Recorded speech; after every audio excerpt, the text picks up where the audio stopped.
Ski boots come in a variety of different flexes. Like this one here is a 150. It's definitely on the stiffer end of the range. So why do boots come in this different flex range? Why are they not just the one same level of stiffness? Well, on today's podcast, I've brought along expert boot fitter and probably the most knowledgeable guy on the planet I know about ski boots, and that is Brent Amsbury. He's been on the show before, and there are some great episodes you should check out in the Big Picture Skiing podcast archives on many other different topics. But today we're here to talk about boot flex. And our real goal here is to inform you to make a better decision with your next pair of ski boots. If we can give you a little bit more insight and information into what parameters make a ski boot more stiff, make it more flexible, all these things like plastics, the way the cuff sort of interacts with the lower, if there are cuts in certain sections, bolts in the back, all that sort of stuff, you're going to find out more and be able to make a better decision to work with your boot fitter and find that ideal ski boot fit for yourself. Finding that elusive, perfect ski boot is a difficult process, and there are so many things you've got to get right. The length, the volume, the width, but the flex is right up there at the top of one of the most important things you need to get right. And I see this so much of the time when I'm out there coaching. People are in the wrong flex boot, and most often it is actually too stiff or they can't flex it for whatever reason. And some of those reasons you might discover in this podcast today. After this podcast, my hope would be that you are closer to finding the right ski boot fit and flex for you that works for your style and your physiology. Now, after you've got that right, and if you want to keep improving, check out the ski video library on my website, bigpictureskiing.com. There are videos from the intermediate all the way up to the expert. But please don't take my word for it. Check out the 5-star reviews on the landing page to see what other people think and what they are achieving in their skiing. I'm doing my best to pass on all the knowledge that I've gained over the years, coaching and talking with people like the expert you're going to hear from today. Let's get into today's podcast with Brent Amsbury on ski boot flex. Okay, Brent, we are going to discuss boot flex. And just before the show started, we were back and forth a little bit before we got started because we want to do a good job on this because it is a topic that it is controversial. You said it's one of the most controversial topics in the ski boot fitting world. Trying to think where we start, but one idea was you've got that Fisher boot that's won a lot of awards, and can you show us it right there?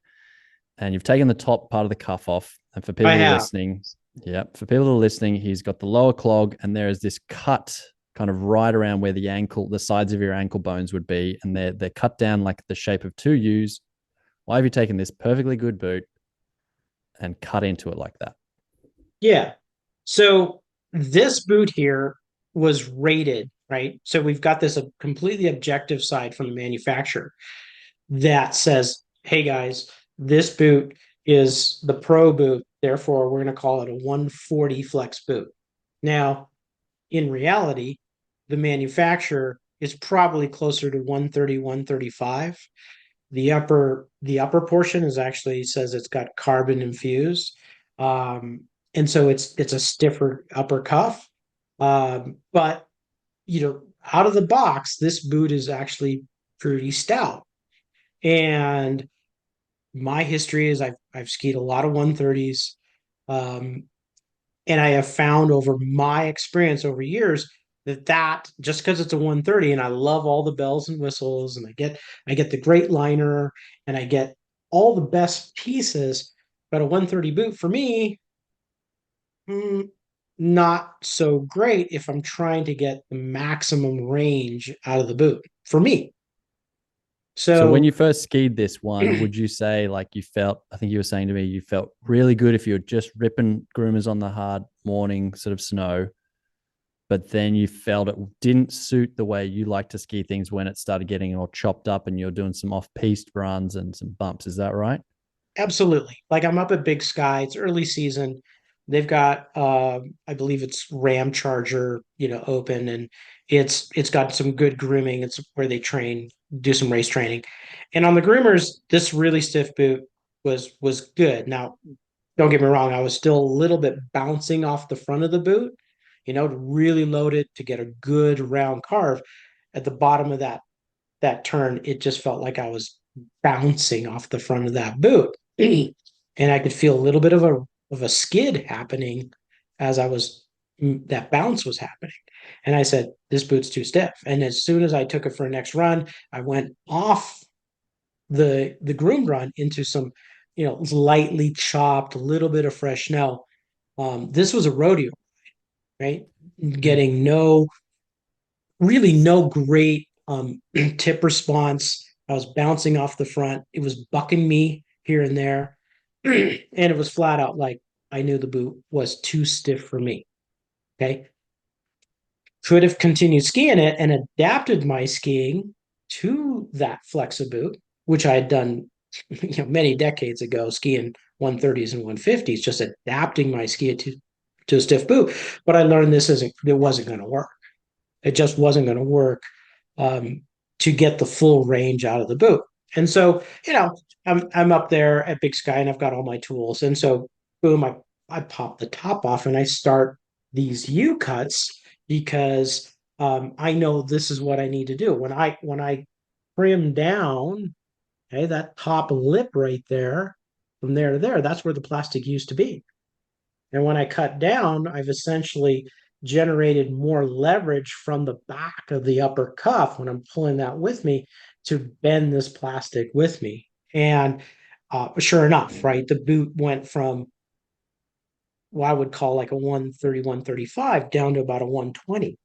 And that's my happy place. I know 120 boots are very happy for me. But I got all the great features of the 130 boot for the Pro Boot but a flex range that was closer to the 120. That's my happy place. I'm going to jump in here. So, because this is perfect. Maybe we talk here about the back of the boot, the bolts in the back, because why I've made some posts in the past and on Instagram about what I do with my boots and some ideas was just to share some more information about what you can do with boots. Because I think a lot of people, like, they get a boot and they fit it in and it's kind of make it comfy, and then that's where it stops. But there's a lot more you can do. And perhaps, talk about the most common way people understand to change a boot's flex via the back, but then maybe why you would go into the U cut that you did. Right. So a lot of manufacturers like to talk about tuning the flex through the two rivets in the back. And there's some validity to that to a point, but ideally these two bolts or even the single bolt, it's designed for a reason. It's to tie the base of the spine to the upper cuff, right?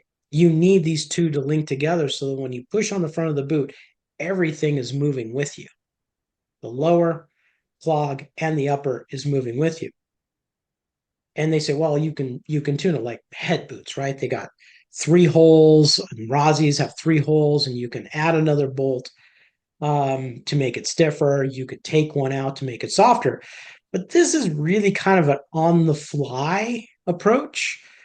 Coaches will do this, ski instructors will do this. You take one bolt out and it will reduce some of the stiction, it will reduce some of the connection, and it'll make the boot feel softer. But where I have a problem with that is that the boot was designed to have a complete connection in the spine, in the back of the boot, pull that, to be pulling the whole boot with you.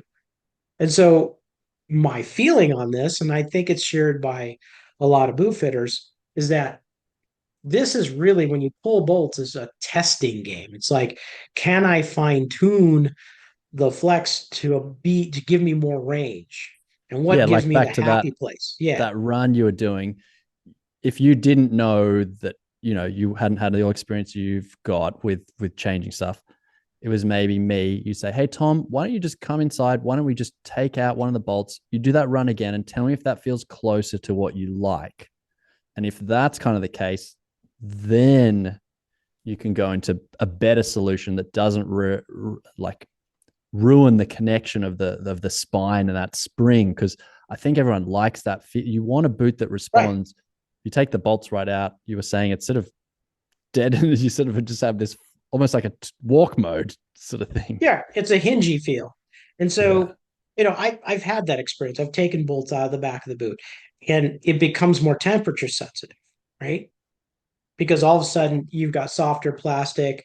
You've taken the what's holding the boot back away, and in certain conditions, like if it's warmer, it'll just like free hinge.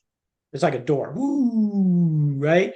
And then in colder conditions, it won't. So you generated this massive inconsistency in the boot where I know for a fact if I keep both bolts in and I do the trim cuts, the boot feels just about the same when it gets really cold to when it gets really warm. Yes, it's a little softer, but the progression rate, right, feels really consistent. Not, oh, this boot felt really good when I took the bolts out in the cold. Now it's like a swinging door in the wind on a warm day. Mm. That's too much range. Like you've made this boot into something completely different, and you've kind of you've taken the spine out of the boot, right? Yep. So, and this is a common practice for decades with race boots was to do these type of trim cuts to be able to hold the spine together, right? So that Uh, you hold this really integral part of the boot in place, not only edge to edge, but fore and aft in the full range of conditions that you're going to ski through. that's right. It reminds me when I got to interview Ted Ligety and was asking him about his boots when he was changing to the longer radius skis and he became that sort of unstoppable champion. He mentioned he stiffened the back. He added carbon to the spine and got that stiffer, but cut further into the U section. So, like you said, it's not new. It is something that No. can be done out there. And in your experience, a good sort of way to go if people are wondering about this is first step, do the thing that is reversible, which is maybe try a bolt out or in, Mm-hmm. and then see how it feels to get a ballpark feel, and then you can go see a boot fitter who can then work on adding this customization to give Right, you this more tube customization. flex. But the critical thing about this is that you still need to be within the range of the boot. Like Yes. this is not the answer. If you need a 90 flex boot, don't buy a 130 and think you can do this to make it a 90. This is a fine tuning. Like these are 3 centimeters deep. And I took a 130, 135 and brought it to a 120. If I keep going further down, I get too close to the rivet here. This is going to blow up. I can't turn this boot into a 90 or a 100 or a 110. I've maxed out the physical and structural capacity of the boot to make it what works for me. So you still need to be in the range. You still need to buy a boot that's appropriate for you. And then you can fine tune it within a certain percentile, right? Yeah. You can't transform it. Yes. You're just playing with the volume knob, Yeah. on the boot. Yeah. Fantastic. So I'm thinking now, I want to go back because you mentioned something really cool about. So, say we take Fish for example. Fisher have a measuring device that they will put in their boots, and they can on a graph go. This boot shows this kind of flex pattern, and we know that it has this many Newton meters of torque on it, Mm-hmm. and that's with this machine. Okay, and you can go, Yes, and that's where they get their numbers on all their boots because they can check the podium 130 versus the new Boa boot and sort of go, yeah, that's why we're going to call them both the 130. However, here's a situation: we've got John and Jim. They both bought the new Boa boot, and they're out there skiing, but Jim can't flex it very well. John is like, this thing's easy. Totally feels like the 130 boot I had a couple of years ago. What might be going on here? And you mentioned this word stiction. right. Can you explain stiction and why Jim Stiction. and John are struggling, or that they got the same boot? Why is one flexing more easily than the other? Correct. Stiction has been a problem with plastic boots ever since we started going to um, uh, two piece designs where we have an upper cuff which wraps around and a lower cuff that wraps around. And so stiction happens when you take material, right, and you in a ski boot, it's going to wrap around, but you're generating more and more pressure across that contact surface, right? And that increase the pressure, increase the contact surface, and you generate. It's not so much friction because it's not a continuous glide. It's stiction, which means it's holding that Kind of surface bound adhesion. Yeah, it's together. bound by the surface adhesion, the coefficient of friction on a large scale under a lot of tension. That is stiction. So it's going to take a lot more force to move that material across all those planes than if the material was released and has less contact surface held together. And I see this all the time with my clients. You got the Because I'm skinny going to tell leg. you, John, Yeah. yeah, John, he's got the chicken legs. Sorry, Yeah. John. Yeah. So But Jim, John's, he's got yeah, the the meaty cup. meaty So leg, right? why is John this So chicken leg guy? What's this going on? chicken leg guy wants to get more and more. He wants to feel the contact, right? He wants to feel like it's wrapping around his leg, but he's having to buckle to like the fourth, fifth notch, right, all the way over. And so this whole cuff is trying to go smaller and smaller and smaller, and so all these pieces are wrapping more and more surface area around with greater tension. Okay, so John feels like that's tight. That's good. Like I feel the contact, but then he goes to flex it, and the stiction is through the roof. It's like it's not going anywhere, right? It just can't get it to release, right? So Jim, right, has a big leg, big thick leg. The boot barely like the first notch, and it's snug. But there's not a lot of real estate that's making purchase there, right? The boot's in its widest calf position. The cuffs are barely touching each other. Jim can just flex it, no problem, because there's no stiction. There's literally no stiction in the boot. Nothing is really holding it there. Now, Jim might be a bigger guy. John might be a smaller guy, but they might have actually the same, they can bench press the same, right? They may have the equal amount of strength, but that boot is on Jim's side is providing very little resistance and stiction where there's way too much stiction with John. Yep. And Yeah. that's a tricky thing, isn't it? And sometimes people maybe don't think about when they're trying on boots. That volume around your calf, that upper cuff area, again, like you were saying, like you don't want to take a 150 boot and turn it into a 90. Your calf volume, ideally, you're going to try and get that so the boot closes. Same with all sections of the boot without too much buckling, right? Because otherwise you're going to run into these problems and the whole characteristics of the boot changes. Right. I mean, the boot almost always flexes more naturally when you're in the middle of the range of the buckles, right? That's Number probably where two and they number test it, right? three. The, Yeah, that's yeah. exactly. I mean, when I go into the factories and I see the flexing machine and they're doing the longevity and they're trying to see if, after 100,000 cycles, how much the boot is softening up and, how many Newton meters it's producing, et cetera, et cetera. Now, don't get me wrong, there's no calibration for this. They're just saying in that boot, at that level at 130 we want it to have about that much, and it's got to have a certain amount of longevity, and they're just seeing if other things pop off and break off and such, but they're using a certain diameter of leg, and that's the leg model. That's the perfect leg that goes into that boot.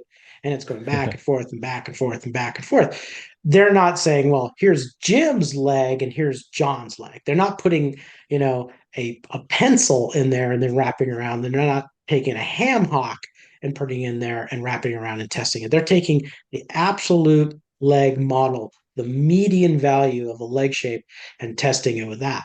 And you can see where the boots buckle. It's like the second and third buckle, like second, third notch on the clasp, power strap, right in the middle, and testing that boot. And objectively, that's where it's at. And if you're outside of that, it becomes very subjective, right?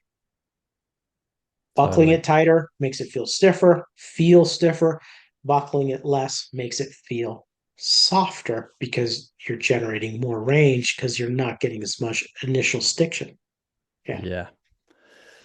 And So, this is a dilemma, right? This is a dilemma that the manufacturers have Yeah. done deal with fear. Like, look at this, right? This is the three-piece boot, many years ago, 1979, 80, that said, stiction was an issue. Let's make a tongue that controls the flex. I'm not saying this is, your answer. I'm just saying it's an issue that Designers have tried to manufacturers have been address. dealing with for a long time, right? Yep. Yep. Um, and you look at the touring boots, they use a three-piece design. They're using a tongue. They're not trying to generate all these pieces going together. Yeah, it might be a little lighter, et cetera, et cetera. But mm, they're trying to address the fact that they know that when too many pieces come together and you put too much pressure on them, the number that's on the side, you just throw it in the trash can. So It doesn't I work. know I know John and Jim are probably listening to this. And John, who's got the skinnier legs, is like, right, okay, well, what if no boot comes skinny enough and I'm always having to buckle them up a bit? Brent, what suggestions have you got for me to try and make this a little better for me? Well, it depends on the design of boot, right? So if we're looking at a two-piece boot, we can, if you need to buckle at the end range, we can do tongue modifications, adding padding to the tongue, adding some external material that might not interfere with the flex, but doesn't require you to buckle quite so tight, right? We can tune the boot, soften it, right? Give it more range. But ideally, the first thing we'll do is change the shape of the tongue and change the volume around your leg so that that boot, when it closes, is more in the middle range of its clasping. Yeah, Okay. I just had almost a bit of an epiphany too of why sometimes people have such a revelation with spoilers too, because that's also helping them get a better volume fit, not having to maybe buckle it up. That's changing the flex. And so all these things, it's not just the angle change, right? You're changing No, the flex pattern of the boot as well, probably. you can chuck that spoiler on the front of the tongue, right? Not in the inside, you don't want to have that, but on the outside of the tongue, you could slap it there. And when the boot's closing, it's closing earlier, not quite as much excessive pressure to close it. And you go, whoa, this boot feels more natural because I've taken some volume in the tongue. I mean, I've even used my leg is thick on the top, a little narrow on the bottom. I've actually taken neoprene, and we've talked about this before, lining the front tongue with 2 layers of neoprene on the lower section to feel like when that boot closes on the second buckle, I'm not having to throw it to the fourth clasp. It's like it's number one or number two. I got the contact feel, but I'm not binding that boot up. It's Mm, no longer binding on the plastic to generate all that extra stiction and make that boot feel extra stiff, even though it really isn't. and let's not forget Jim, maybe if he's like, the people out there that are just crushing boots.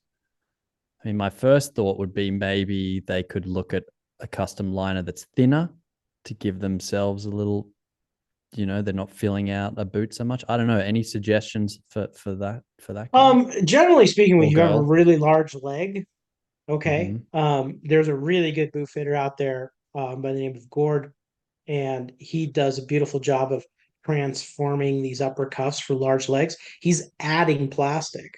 He's adding another extended cuff because that by wrapping around puts it within more of the actual range that the manufacturer intended. The big leg, it's barely closing. Now he's adding an extension. It closes more naturally. It actually increases the stiction, but it actually allows that boot to flex in the range that it was originally intended to. So the big leg guy, actually, you actually need to add material. And with the thin leg guy, you're taking away material, in terms of like the plastic, but also adding material inside to bring it within balance. Okay. Yes. Yes. Yeah. Is there? I know I've seen some good things from customizations from Gord on that. So yeah, because I know we've done some podcasts on the people with skin lower volume, but then the higher volume person, they also need need some help there. So on that, I've also heard just is there someone that makes an like you can buy that custom kind of plastic thing to stiffen the boot? Maybe Pulse Labs. I don't know if I'm Yeah, Pulse hearing. made a an extension to the tongue, right? They made this, it was P-backs and it was an extension to the tongue. It made a boot stiffer by adding again more material. It was now a third tongue extension and it generate now you have one, two, and three pieces on top of each other. And so now you have the added resistance of the accessory of the appliance tongue plus the overlap, increased stiction, increased stiffness from the material itself, if that's Great. what that you're looking for, right? Yeah. But Yeah. these type of devices could almost be home built. Like you can take an old pair of boots where the plastic is not crystallized and breaking, like and literally cut an upper flap out of it and then make an extension and then adjust it vertically. Because you've talked about where the upper cuff hits right here, right? If Yep. you bring that plastic further down and you flex on it, it's going to impact the lower and start to bind up faster, right? At the end of the range, it goes, boom, we're done. Let's go. If you bring it higher up, it allows more range. So there are modifications that can be done on a boot to not only make it feel more progressive and softer, but also to make it feel a little bit firmer at the end range or make it feel firmer throughout the initial flex That's pattern probably a of the good boot. thing to cover here too. I asked you offline, but like what are you looking for in that ski boot flex that tells you it's right?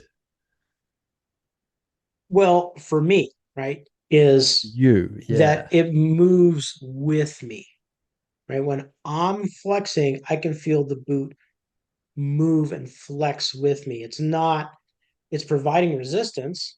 You bet. It's resistant, but it's not fighting me, right? It's Yeah.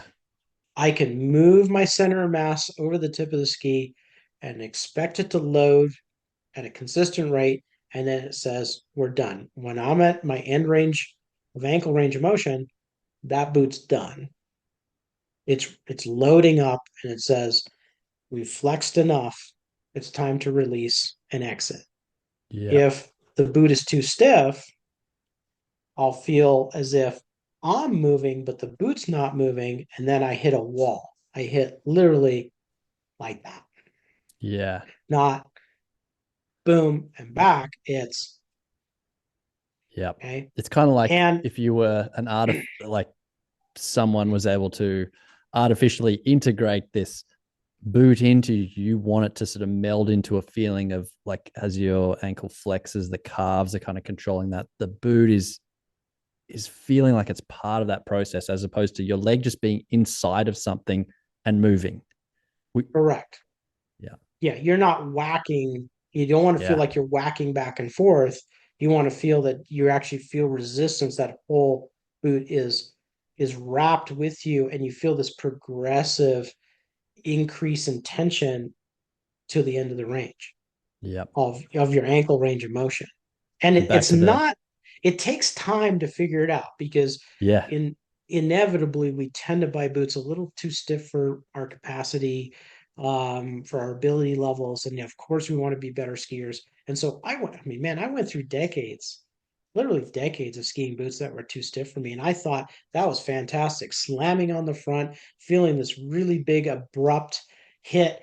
The skis would just kind of slide and move across the hill, but it was really hard to make a nice carved turn. It was just sort of a touch and go feel. Um, and that's fine if that's the way you want to ski, but to make a shape ski work, I found myself skiing softer boots. And I didn't get to this by just this thing working. It was by accident. I literally took back a pair of boots I sold to somebody and they didn't like them. And so I gave them their money back. You know what? I made them my own. They weren't the top of the line boot at the time. They Yep. were the two steps down. And I'm like, you know what? They're the right size for me. I'm just going to throw these liners in there I'm just gonna go ski them. Why not? What am I gonna do? Throw these things away? I can't sell them to anybody. So I took a boot that probably at that time was a 110 flex, right? 100 to 110. And I went and skied on this thing. And I had, shape skis like, you know, hand meter, 12-meter radius skis that were really the cool thing at the time. And guess what? I skied better. Yeah. 2 night sessions into with these boots, and I was like, this is way different. This is way better. You had that And feeling so, of like the boot yeah, was more like part of your it anatomy. was You could part of move me more moving with naturally me. and These yeah. these carves, these deep radius skis were just coming around all the way. I was working way less.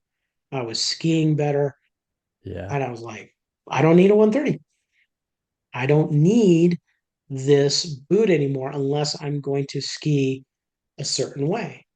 And so, really, what are my boots? They're 110s, 120s now. Like, they're really, if I'm skiing in the backcountry, it's a 110. If I'm skiing on the groomers, it's a 120. I I don't should mind the 130 Pro model. I get all the features, but I know how to tune it. can I explain And why I've yeah, gone to the stiffer end? Because sure. I remember talking to you. I was like, Brenda, someone gave me these 150 podium boots. That's a plug boot. I'd never really owned a full plug boot like that before. And you're like, Tom, you're gonna feel, this, and this. You're gonna feel more edge grip. You're gonna feel more responsive, and it's gonna be damper. And I'm like, right, I'm ready for that. I want that because up until that point, I'd had a pair of like 110 head, those red Raptor boots.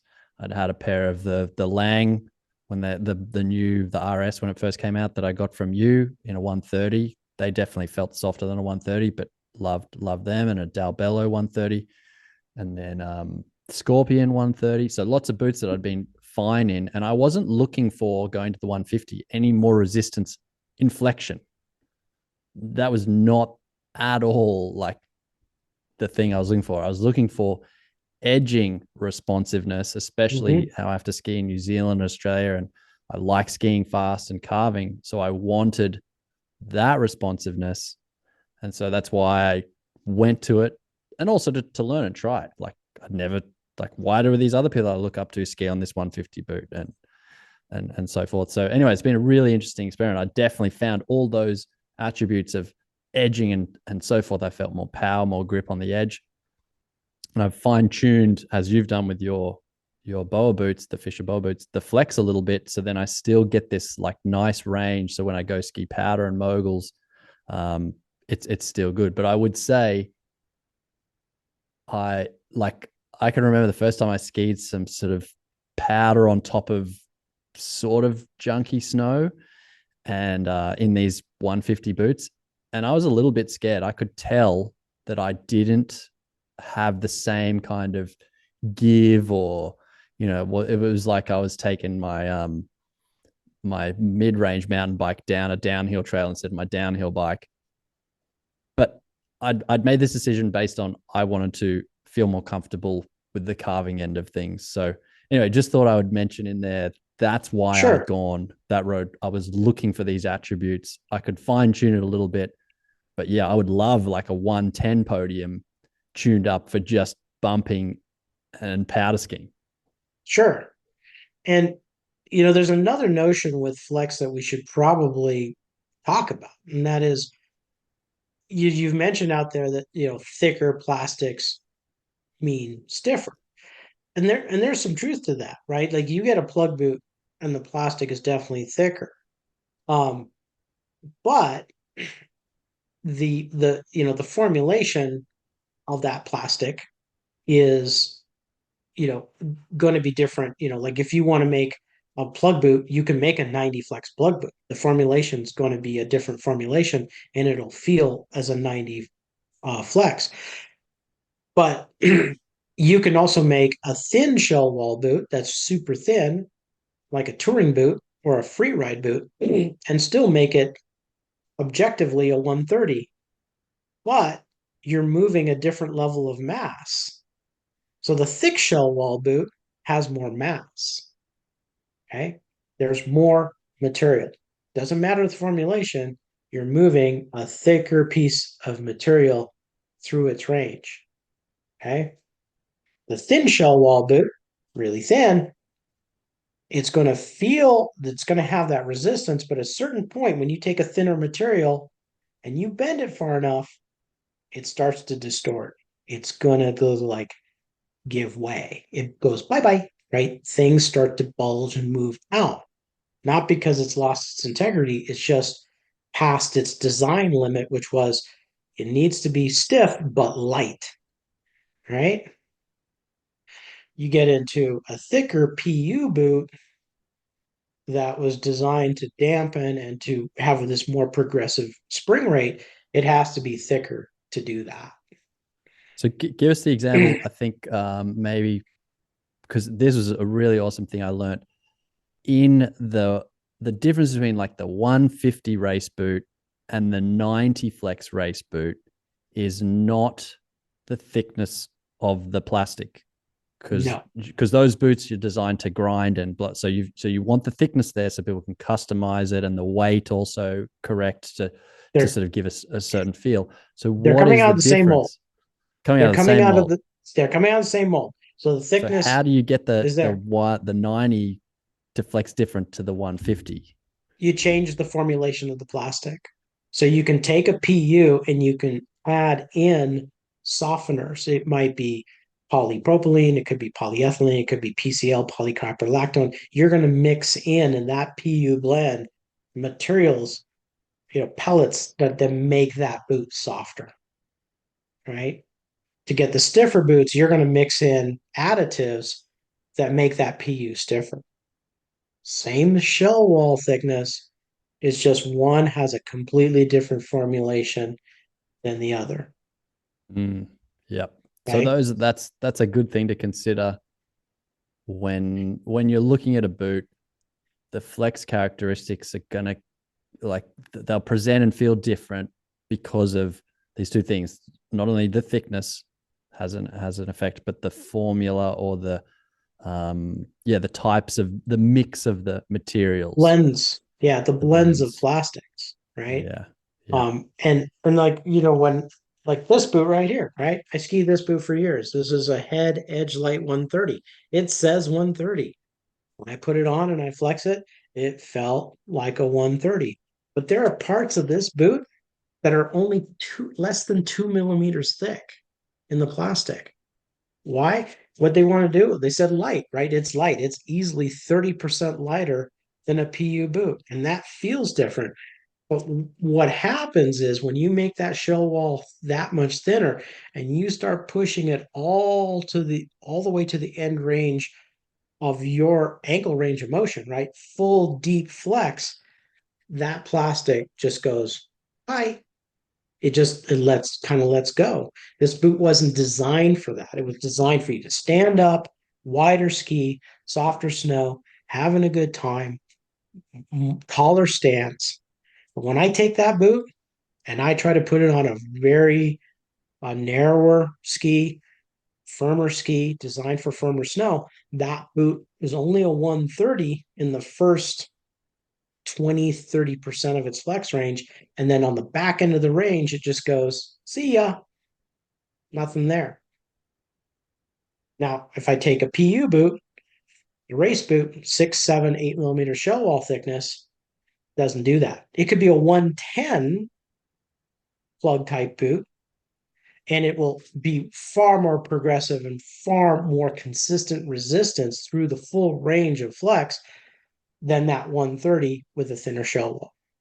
And Mm. that's the subjective side, right? Objectively, it is still a 130, but subjectively, the way it performs on the snow and within its design limits, it's a different flexing boot. Yeah. Hey Brent, let's bring out this boot that you've been enjoying and explain to us what's, because there's some cool different factors in this boot, and the one about pressure, I'll let you speak on that, but listen up to Brent explain this thing on pressure and the fact that, yeah, this boot is sort of like like you said, it's the brand has no real heritage in ski boots. Yeah. They've start from wherever they want, and they've designed this. Show us. So this is a boot that I just picked up at the end of the season. I've had my eye on it for a couple of years in on online. Was wondering if it existed in reality.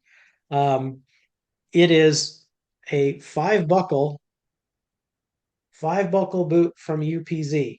Now, if you know, you've probably never heard of UPZ unless you're a snowboarder and you're a carving snowboarder, right? On a hard plate binding, hard boots and carving snowboard. This is a company that produces a ton of the World Cup snowboard carving boots. And the designer of this boot said, "Hey, I love to ski. I've got a clean slate. I'm just going to make a boot with a completely different way of looking at a ski boot, from the hole underneath the heel, Yeah. right, to the five buckles, which is, Now I'm gonna say the five buckles, like you would think, oh, tell us about that, the importance of that. But I think the most interesting thing you mentioned. Can you start with the boot sole length and explain that? right. So they incorporated a feature that they used in their snowboard boots, uh, which is an incredibly small boot sole length relative to the inner length and dimension of the boot. So I ski a 25.5. That's a very snug fit for me, a 25.5. Boot sole, the BSL, the boot sole length on a 25.5 is usually about 295 to 297. This is a Millimeters. 25.5 with a 287 BSL boot sole length. So it is technically the same boot sole length as a 24.5. So I'm taking my mass, right?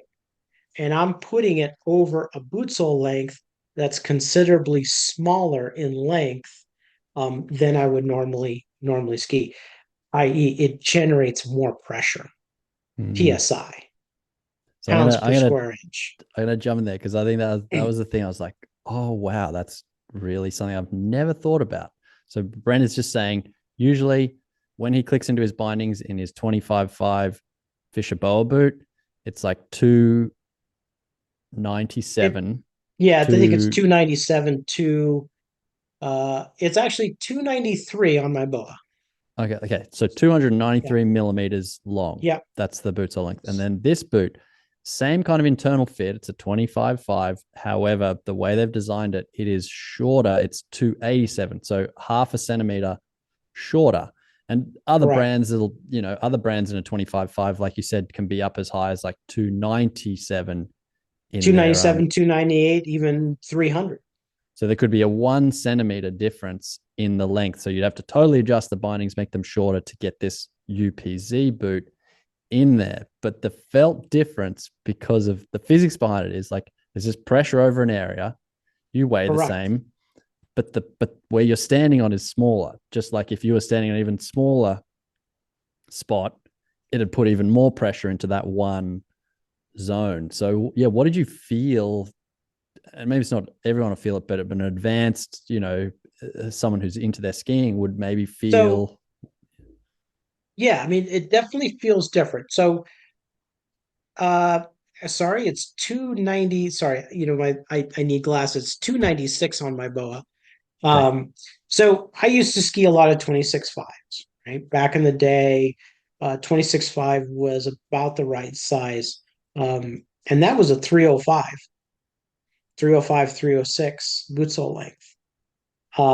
When I jump into a 26.5 and ski that of like an older boot, and then I jump into this at 287, it's a huge difference. Now between the 296 and the 287, it's like, okay, I can feel it. And the feeling is it's got a lot more punch, right? When you step on that boot through the ski, that ski, I would say it feels like it's sharp. The edges are sharper, but I haven't touched the edges. Yeah. So that ski is literally bending more directly underneath my foot because I'm increasing the PSI through the middle of that ski. I'm And can going you straight through the middle as opposed to spreading out the pressure over the top length of that ski. Because can you explain? I like some binding manufacturers have been trying to help this effect on a pair of skis by them not being too long, like extended. Correct? They try and Multiple keep. ways. Yeah. Right. This is why that look pivot is popular, right? You're putting the screws, right? On a look pivot, you're actually stepping, I mean, it's extending up and over, but it's a shorter mounting point. Mm-hmm. The old marker rotomats that way. Tyrolia free flex. What do you think they call it free flex? It's because they literally have the heel on a track that's floating through the track so that the point, you're really only impinging on one point. That's the toe piece as you're flexing. Every binding manufacturer over the years has tried to say, we know that when you fix 2 points here, all right, and you bend it, these will constrict, all right, they'll constrict on the toe and the heel and impede the flex of the ski. But also a shorter boot sole length also brings those points closer together, therefore reducing and increasing the pressure and reducing the amount of pressure on the toe and the heel, Yeah, it really the helped. impingement points. Yeah.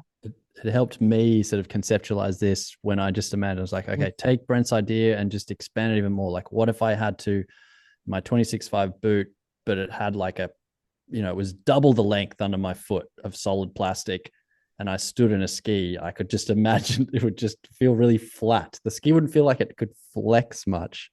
Correct.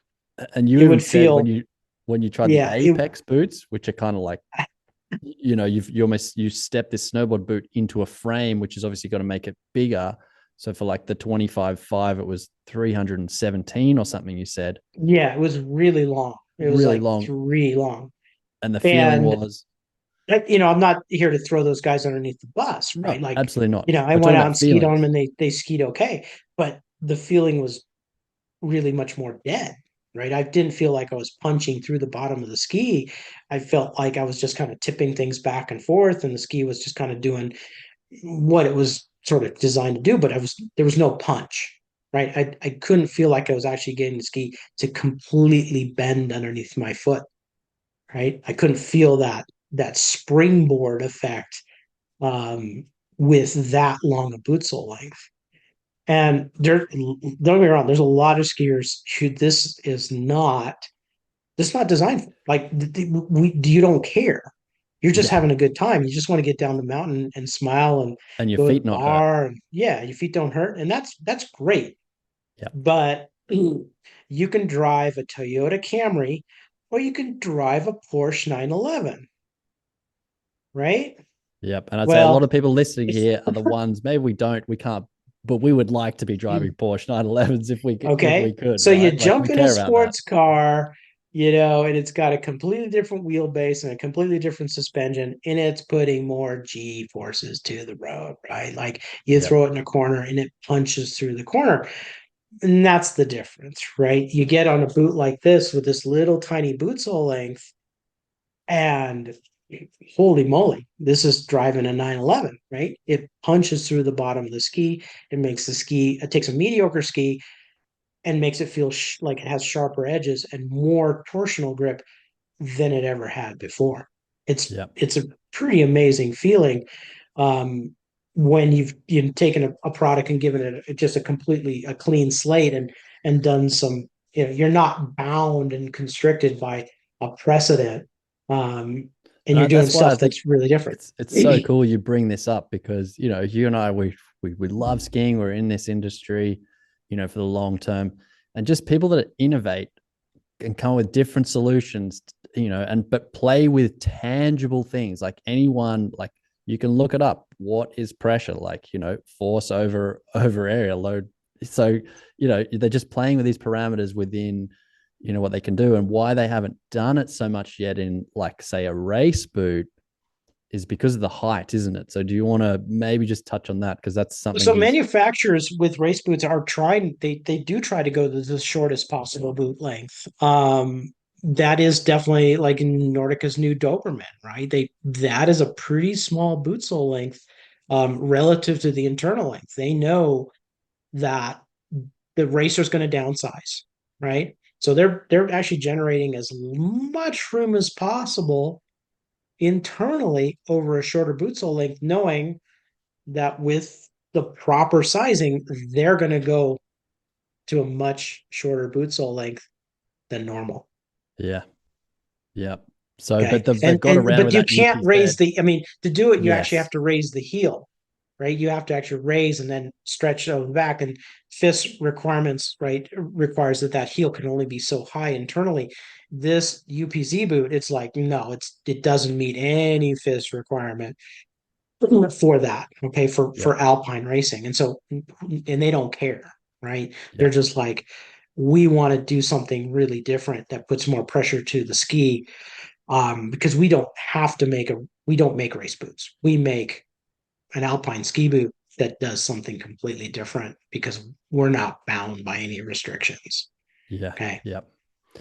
Brent, I want to just say thank you for spending the time to explain this sort of stuff, because that's the reason, we did this, is to get some more knowledge out there. Sometimes it's difficult to find information on different topics, whatever it is around the world. But with the internet and things coming, more accessible, things like this help an expert like you share thoughts with people, so people can find that ideal ski boot, so then they Yeah. can have more fun on the slope. So I really appreciate you spending the time to do this. Do you want to, one, give your quick kind of summary on the boot flex that we've discussed today, and then two, if people want to find you, how can they find you and utilize your services even more?